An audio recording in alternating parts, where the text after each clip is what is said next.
Hi, it's Dr. Vanessa Howard, here today to teach you a lesson on how to write a lesson plan.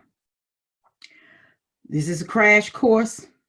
It's virtual learning, and I'm trying to do the best that I can to be the most effective instructor that I can for you in class. So with lesson planning, there are certain components that you need to think about, especially in the state of Missouri, and any state really. So when you're thinking about your lesson plan, you have a curriculum. The curriculum department, the curriculum for the district will tell you what needs to be taught. Then it's your job to figure out how you're going to accomplish those skills that are necessary for that particular grade level. Okay, so with our creative moving class, we are working with creativity, and we're talking about music, movement, and how to get the kids engaged and to help them to increase their creativity through actions. So we've read the first 4 chapters of the book. First 4 chapters of the book gave you good background information on how to do a lesson. So now we're going to break it down. All right. So when you are working on a lesson plan, generally most school districts want you to use state standards, and they want you to use I can statements or student-friendly learning targets. So every lesson has to have an objective or a learning target. So that's what we're going to be doing. It's going to be long, so I'm going to need you to make it through the end of the video, because your grade is based on how well you follow these simple instructions. Can't seem complicated, but it's not. You can do it. All right, so I'm going to share the screen, and I'm going to go and look at the learning targets. The state of Missouri has learning targets already picked out for schools. And so the school districts figure out how they're going to disseminate the information to the kids in a logical and sequential manner. So this is the fine arts music grade level standard activities for grades K, pre-K, all the way up until 6th grade. So I'm going to focus on a pre-K lesson. So this is pre-K. You have 1st grade, 2nd grade, 3rd grade, 4th grade. The overall big picture for this grade level standard is musicians' creative choices are influenced by their expertise, context, and expressive intent. And the essential question guiding the instruction is, how do musicians make creative decisions? So the learning target that I am going to use is going to be the pre-K one. And it is, with substantial guidance, explore favorite musical ideals such as movements, vocalization, or instrumental accompaniment.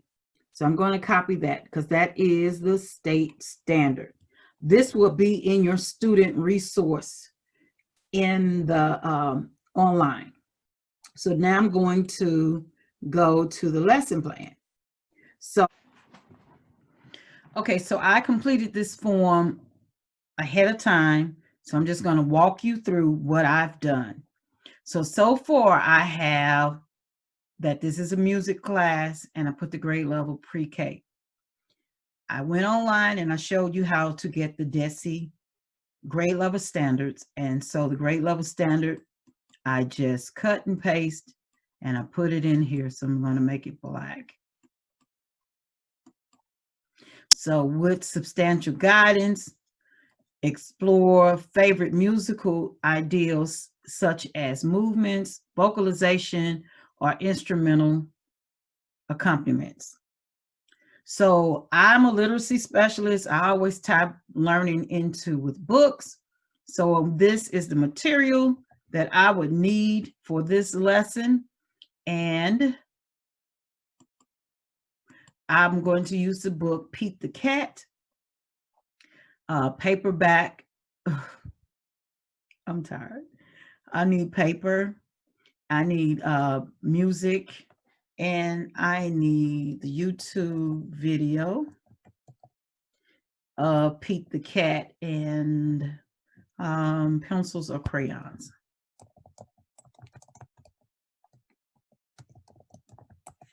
So you're getting real-time typing here. So I've taken care of that part. Now, most of the time when you are teaching, you try to have a kid-friendly learning objective so that the student can understand the complicated verbiage of the state. And you don't water down the state's learning objective, because in the end, if you notice, it went from pre-K to 6th grade. The learning standards build upon each other. So you can't skip the rigor of the lessons by doing away with verbs and action words in the statement. So the kid-friendly statement that I came up with,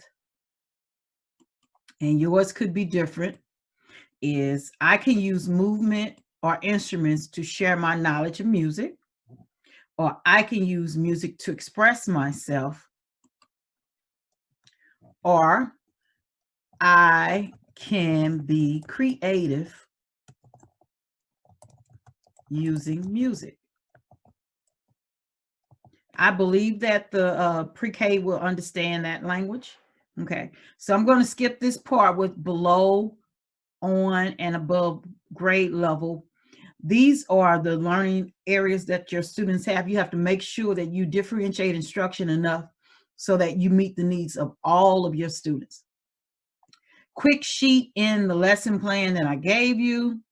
I have resources for differentiating instruction. These are 20 strategies, examples, and it has a downloadable list. Now, when you're thinking about most of your students that are below level, they are usually kinesthetic. They learn better with tactile, being able to build, touch, see, using their senses. Students that are on level, they need a little guidance to do the material on grade level, and your students that are above need to be challenged. So most of the time we stick with supporting our students who are below, and we'll hit the average, but sometimes we neglect the students who are advanced, and when we neglect them, they can become troublemakers in the classroom. So you have to make sure you differentiate instruction enough so that all three levels can meet up. Okay, so I'm going to show you down a little bit further. We're saying number 4, target different senses within lessons. So when you're thinking about your below level students who are well below grade level standards or well below their grade level peers, these are some of the activities you should consider using. Using videos, infographics, providing audio books, getting the student to act out a scene, incorporating charts and illustrations, etc. and so forth. You can read that yourself because you are the pre-service teacher. Yes. So now we're going to go up and build our lesson. We're going to build our lesson first. And the gradual release of responsibility is a strategy that you use to empower your students to learn independently. So the teacher teaches a while. There are 4 components. I do, where the teacher explicitly teaches.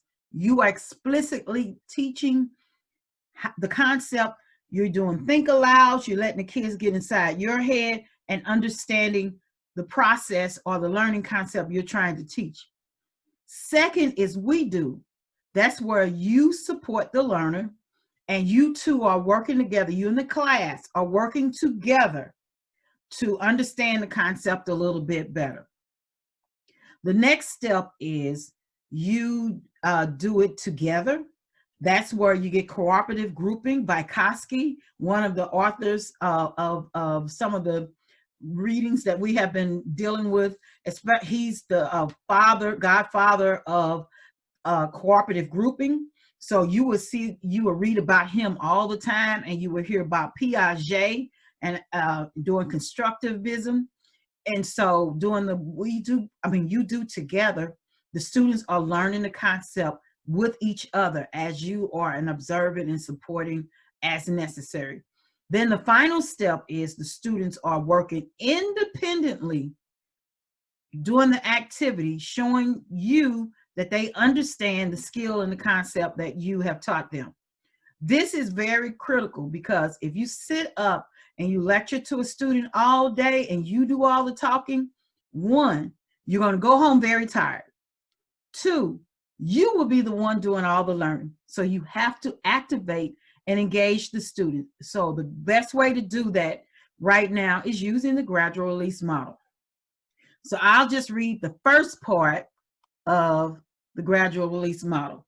So we're going to focus on orientating the students to new materials and providing access to new information. So these are some questions you need to think about.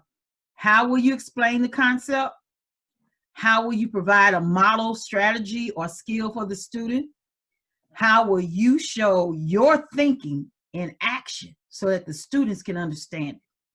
And what will be the key points of your think aloud? What will be the key takeaway points that you want your students to have? So I have two simple strategies here that we're going to use for now. So we're going to read the story, Pete the Cat. And during the story, I'm going to focus on the song and teach it to the students. Because throughout the story, the song will come almost on every other page. Then you're going to focus on the story, and you're going to focus on the song in the story, and I'm going to encourage the students to sing it.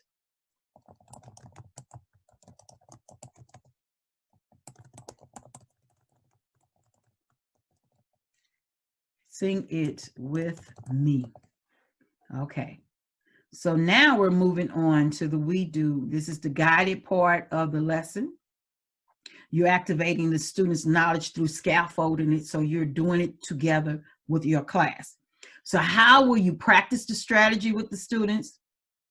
And how will you move from whole class to pairing your students into groups or pairs?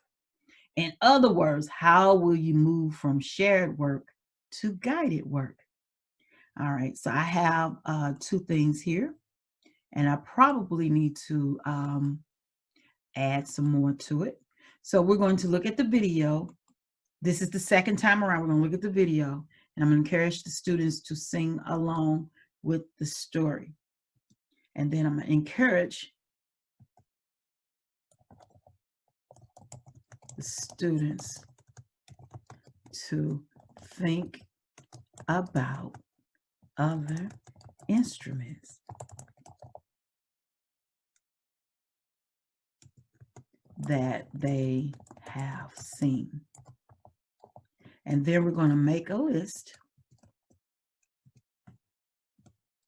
Okay, real time mess up. And then we're going to make a list of instruments. Yep. So you do it together. Now the students are going to collaborate with each other, and they're going to practice, and they're going to share ideas with each other.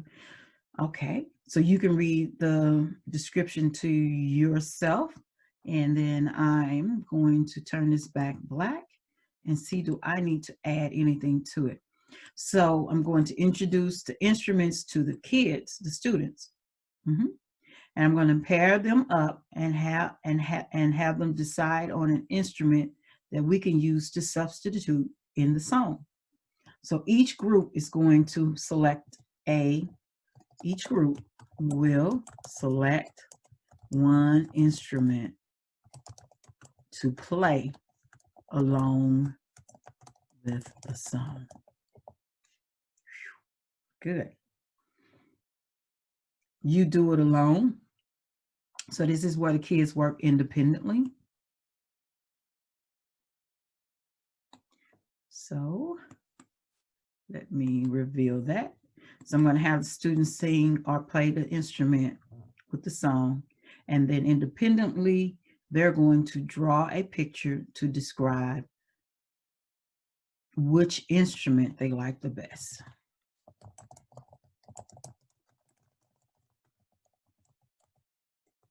The best.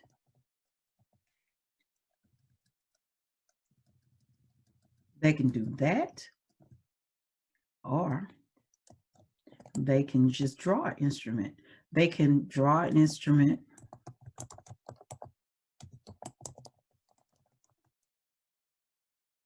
They can draw an instrument.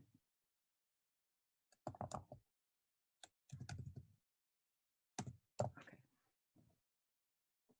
Now I can go back up since I know what I'm going to be teaching. Now I can think about how I'm going to differentiate instruction.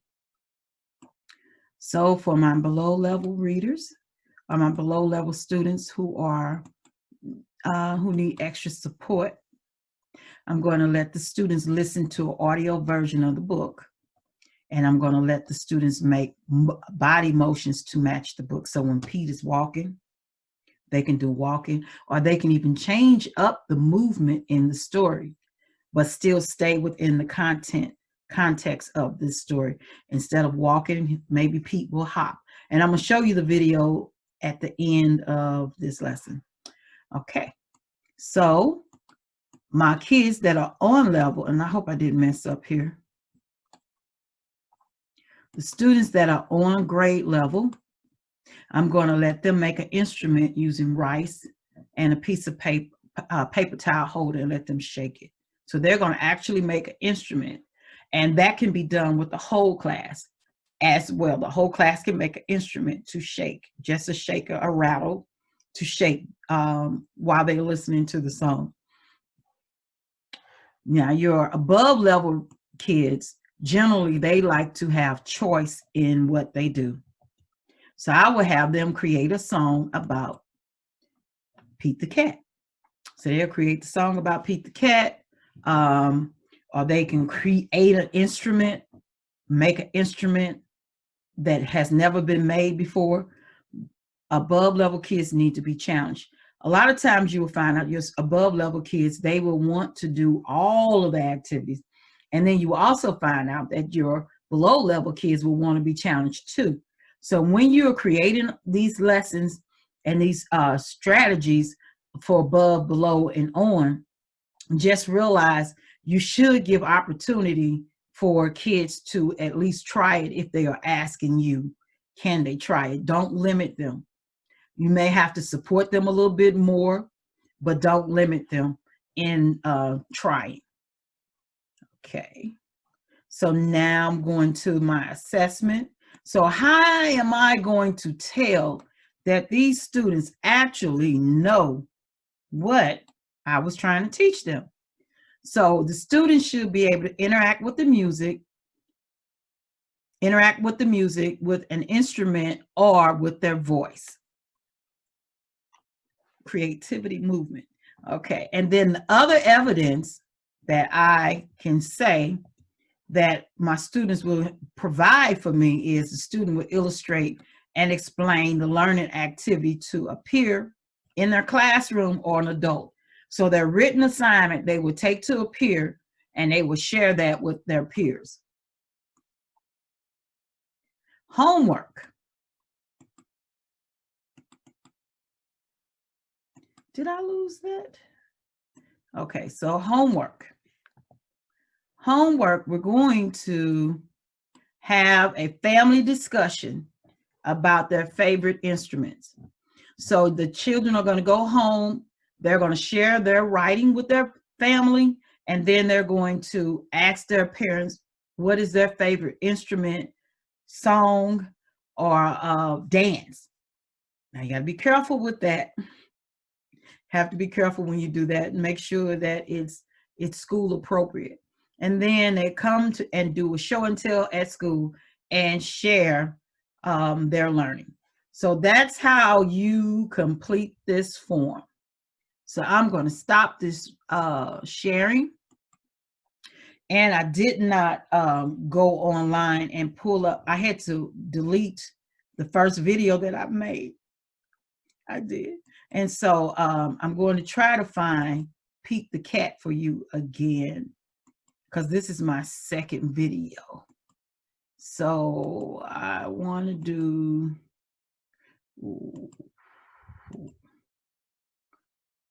so this is my second video, and I want to do Pete the Cat.